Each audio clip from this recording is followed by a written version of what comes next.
gracias a Samsung. Tenemos la gran satisfacción de recibir en la cabina de RPP a una abogada colombiana que se ha especializada en los conflictos sociales en torno a la inversión minera en su país natal, Colombia, en principio. La señora Claudia Jiménez. Muy buenos días, señora Jiménez. Muy buenos días. Buenos días, Ayer bienvenida. usted participó en un importante evento organizado en la Universidad del Pacífico. Usted ha sido invitada por dos instituciones diferentes. Por una parte, por una asociación de empresarios Perú Sostenible, hoy, y también por el Centro de Estudios sobre Minerías y Sostenibilidad de la Universidad del Pacífico. Quisiera saber, por favor, qué es lo que dijo usted ayer en esa universidad y qué escuchó de lo que los peruanos que estaban presentes le contestaron, porque usted es una persona que hace ya años tiene experiencia en conflictos en torno a la minería en su país, pero quizás hay algunas particularidades en el Perú. Correcto, muy buenos días a todos, muchas gracias por la invitación. Estoy en nombre del Grupo de Diálogo sobre Minería en Colombia compartiendo una situación que no es la misma, no es comparable, pero es compartible, tratando de buscar consensos en medio de personas opuestas en la manera como nos afrontamos a la actividad extractiva en nuestros países.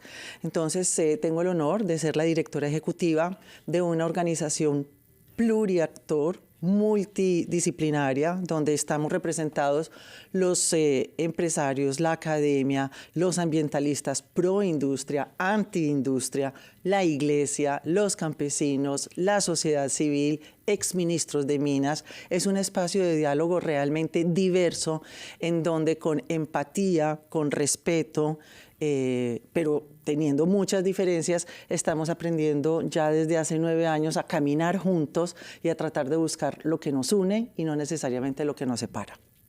Interesante, porque creo que el mayor reto parte precisamente de haber sentado en la misma mesa actores tan diversos, por lo menos para nuestra realidad, que resultaría muy complejo sentar a la misma mesa, como usted ha dicho, ambientalistas, iglesia, exministros de energía y minas, que es el equivalente de su ministerio en nuestro país, y la gente incluso que está en contra del desarrollo minero. ¿Cómo se hace para poder sentar a estos actores y arribar a conclusiones y permitir que una organización funcione en el tiempo, con los cambios políticos que se producen, digamos, en la cúpula más alta del gobierno? En esa composición faltan unos actores muy importantes que son las comunidades étnicas. También tenemos en nuestra mesa representantes de las comunidades y de los pueblos indígenas y afrocolombianos.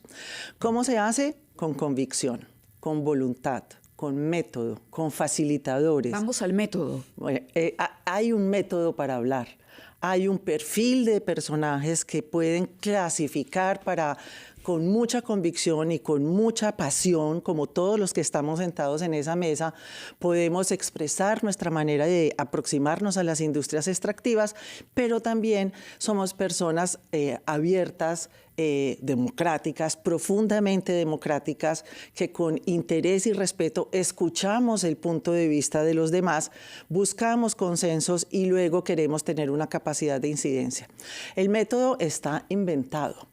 Hay especialistas, tenemos dos o tres en nuestro grupo, que nos han acompañado en este proceso y que cuando hay tensiones saben cómo destensionar el grupo o la conversación, pero además hay una convivencia y un trato personal entre los indígenas, los afro, los empresarios, los exministros, los ambientalistas, y finalmente termina siendo una comunidad fraterna en donde tenemos muchas diferencias en la mesa, pero cuando salimos de la mesa nos reencontramos como seres humanos que somos. Yo quisiera comprender, por una parte, como ya ha preguntado Mávila, cómo quizá ha logrado constituir este grupo que reúne a actores tan diferentes y algunos de ellos contrapuestos. Pero también quisiera que nos diga los argumentos de fondo de esos que en principio están contra la minería. Porque hay algunos que naturalmente critican que hayan conflictos sociales y los atizan en algunos casos. Pero hay otros que no tienen que ver con los conflictos sociales, sino que creen que esencialmente no deberían haber actividades extractivas en nuestro planeta, ni de petróleo, ni de minas, carbón, en el caso colombiano, cobre y otros en el caso peruano. Hay un ideólogo inspirador, que es un ensayista uruguayo, establecido en el Perú desde hace varios años. Y yo quisiera saber, para un país como Colombia, en donde las extracciones petroleras y mineras, mucho más petroleras que en el Perú, por cierto, son tan indispensables y tan importantes para su economía, ¿cómo se puede sustituir eso? ¿Qué cosa es lo que plantean como tesis de fondo? Bueno, nosotros durante los primeros 2 años, llevamos ya casi 10 años en este esfuerzo de diálogo y de búsqueda de puntos en común. Durante los primeros 2 años, en un diálogo reservado, cerrado, es decir, no público, estuvimos definiendo si minería sí o minería no.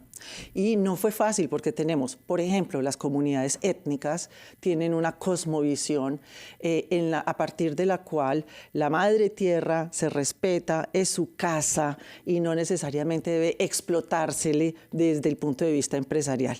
Sin embargo, esa posición hoy vemos cómo ha venido evolucionando en el sentido que si hay ciertas condiciones y si se tiene una visión compartida para que la minería que se vaya a desarrollar en nuestro país sea incluyente, aporte a la resiliencia de los territorios y sea competitiva no solamente desde el punto de vista financiero, sino también ambiental, social y cultural, en esas condiciones y no de cualquier forma ni en cualquier parte podría desarrollarse una actividad minera en nuestro país.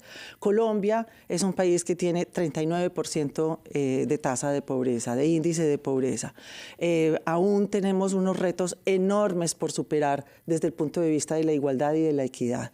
Cualquier actividad legal que se desarrolle en nuestro territorio debe tener y cumplir las condiciones de un país también biodiverso, que involucra comunidades y que se desarrolla en los territorios con muchas complejidades y en medio de todo cantidad de aristas que hay que tener en cuenta, la vía del diálogo informado, buscando lo que nos une, es una manera de tramitar nuestras diferencias. Fernando, continuamos conversando con Claudia Jiménez, directora ejecutiva del Grupo de Diálogo sobre Minería en Colombia. Yo quisiera, Claudia, que le transmitas a nuestros oyentes también algunas reflexiones que nos alcanzabas durante la pausa, que tienen que ver con el rol, por ejemplo, del empresariado, de la gran empresa minera. ¿Cuál es el papel que debe cumplir? ¿Cuál consideras tú es la clave? ¿Qué le faltaría a la gran minería para convertirse en un aliado antes que en un enemigo, como en algunos casos se plantea?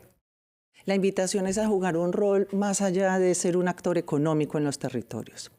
Los empresarios hoy en día debemos ser conscientes de que también somos actores sociales y hasta políticos o estratégicos en los territorios.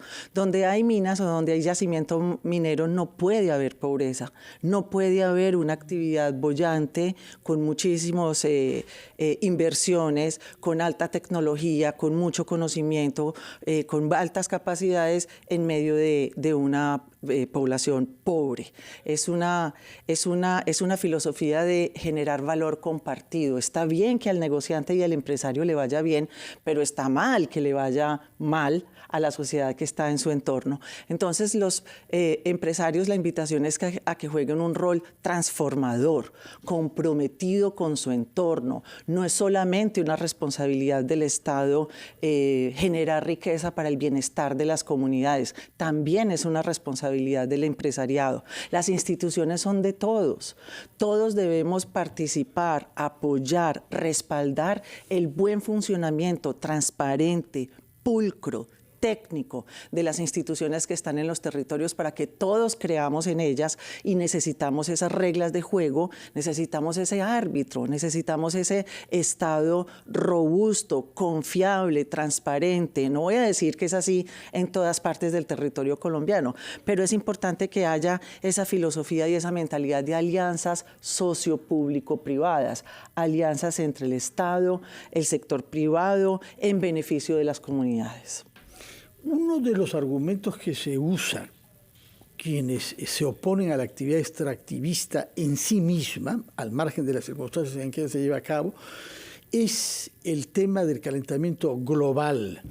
La pregunta es, ¿la actividad minera contribuye negativamente a este fenómeno o puede al revés aportar innovación en los esfuerzos que los seres humanos debemos hacer para evitar hallarnos presas de una situación climática que nos resulte nefasta a todos. Por supuesto que la lucha contra el cambio climático es una preocupación de todos. No podemos ser negacionistas. Existe una gran preocupación mundial en cuanto a la emisión de gases de efecto invernadero. Pero el compromiso es de todos, no solamente de la actividad minera, la actividad agrícola, la ganadería, la deforestación.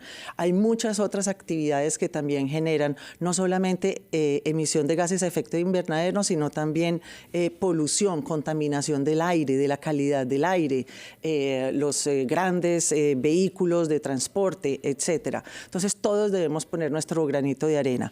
Por supuesto que la actividad minera puede evaluarse y en la operación como tal tratar de controlar esa emisión de gases de efecto invernadero. El carbón, por supuesto que estamos comprometidos con una descarbonización de la economía, pero aquí la clave es la palabra progresividad. Nosotros, el GEDIAM habla de una transición energética justa, porque no es justo que a los países como los nuestros, que dependemos mayoritariamente del aprovechamiento moderno y sostenible de los recursos naturales, nos toque privarnos de esa actividad y de esas rentas, mientras que los países que están comprometidos con la descarbonización, Europa y Estados Unidos... Ya lo hicieron antes. Ya lo hicieron su desarrollo sin lucha contra el cambio climático, y ahora el esfuerzo le toca a los países latinoamericanos o más necesitados para progresar y para desarrollarse. Entonces, transición energética, por supuesto, pero justa, progresiva, sin sacrificar a tantas comunidades que viven de la actividad minera. Y por el otro lado de la moneda, para la transición energética se necesitan minerales. De todas maneras se necesitan minerales, el cobre, el litio, las tierras raras, etcétera. Se necesitan esos minerales que nos van a permitir hacer una transición también sin perder la calidad de vida y el bienestar de los ciudadanos. Las instituciones del Estado, los gobiernos, los varios y diversos niveles de gobiernos. En el Perú tenemos 3 niveles: el gobierno central, el gobierno regional y el gobierno local. ¿Cómo se articula y si debería ser el llamado a liderar estos diálogos y estos consensos, a marcar la hoja de ruta? Es un reto en todas nuestras democracias latinoamericanas y creo que mundiales, en cualquier estructura del Estado, la coordinación y la articulación entre los gobiernos nacionales, los intermedios y los locales. Claudia, si me permite, sobre todo en el contexto, por ejemplo, hoy Colombia tiene un presidente de izquierda, probablemente contrario a la actividad extractiva. Entonces, me pregunto por eso, el papel de las instituciones en un contexto que puede ser cambiante dependiendo de la orientación de los gobiernos. Sin duda, y cada gobierno que es elegido democráticamente va a implementar lo que dijo en campaña, y lo que dijo el presidente Petro en campaña es limitar la actividad extractiva en Colombia. El reto está en que son recursos que representan casi el 20% del presupuesto general de la nación, con unas tasas de pobreza del 39%. ¿Cómo vamos a sustituir esos recursos? Entonces, esa transición económica y de producción también tiene que ser muy inteligente, muy pausada, muy moderada para generar esos ingresos vía otras actividades que no van a estar listas de un día para otro.